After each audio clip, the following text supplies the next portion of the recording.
Back in 2011, PDO commissioned a solar EOR pilot.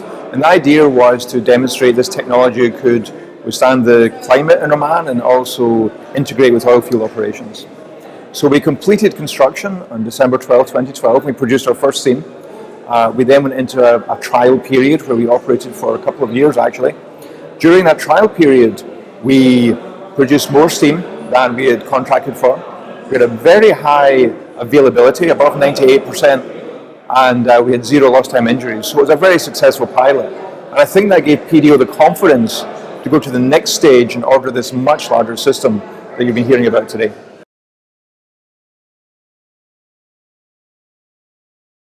So the project is called Miraah, which is Miraah in Arabic, and it's going to be one of the world's largest solar fields by peak energy output. It will produce slightly more than 1,000 megawatts.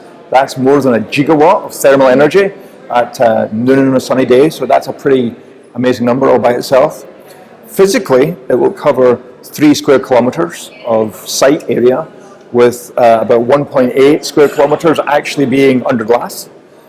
It will reduce emissions by 300,000 tons of CO2 annually.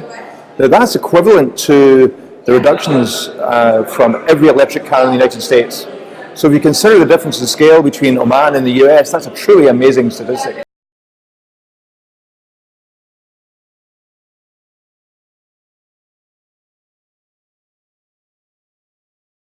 When doing a giant project like this, it's normal you construct the entire thing and then switch it on at the end. But that's not a very efficient way of building a project. So one of the GlassPoint innovations is that we build the project in standardized modules. We call them blocks. And each time we build a block, when we get to 4 of them, we switch them on. We build another 4, we switch them on. Which means you start to get steam very early in the process. So not only does PDO get the economic benefit of the steam early, but we get the learning early. And we can apply those lessons learned to the next phase. And the phases ramp up in scale. And that also gives us time to establish a supply chain locally, because it takes time to establish manufacturing and all of the processes it requires.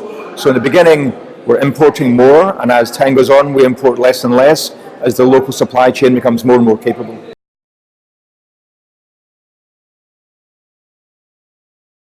The project, Miraah, has many positive benefits for Oman, and many that you might not expect. Now, there's some obvious ones. We will be manufacturing and sourcing lots of components locally. We'll be directly and indirectly employing lots of people to work on the project itself. That's the obvious one.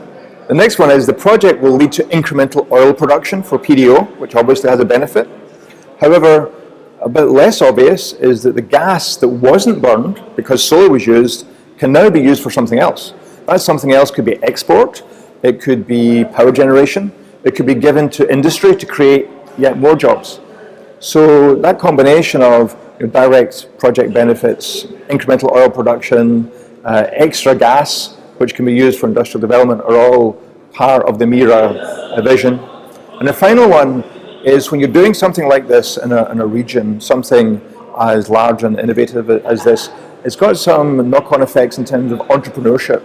If you look at Silicon Valley, people go to work for Facebook or Apple and they think, oh, this is how it works, I can do this, I've got an idea, and then they go start their own company, and before you know it, you've got a whole community, a whole supply chain, a whole ecosystem of entrepreneurs all within the solar industry in Oman. So there's also this first example of a high-tech Silicon Valley entrepreneurial company here in Oman, actually in the GCC.